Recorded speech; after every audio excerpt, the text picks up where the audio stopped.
So how can you add the notes on your iPhone lock screen? Let me explain that. Let me show you how it works.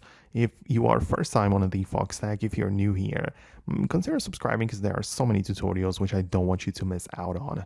So of course you're gonna go to the lock screen like that, hold down on it and click on the customize. And we have a couple of places in here. So at first, we have the buttons at the bottom, which is usually the camera and a flashlight, but you can click on the minus icon and replace it by something else. So, for example, you can choose one of them to be the Notes app, right? So, a lot of people do not know this, but it doesn't have to stay for the flashlight only. You can make it go and access the Notes app from the lock screen. So, that might be something you want to do.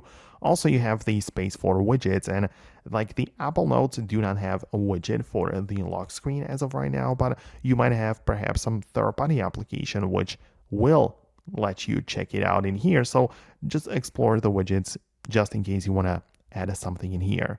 However, if you just want to add like a little text, like a little note on your lock screen, you can do this, but through a different application, which you need to get from the App Store, and it's one called Any Text. So that's the name of that application. It's called Any Text Widget. And once you have that, you will be able to just add your widgets from that application, and you'll be able to add it to the device and just have some text written on your lock screen because it just gets the job done.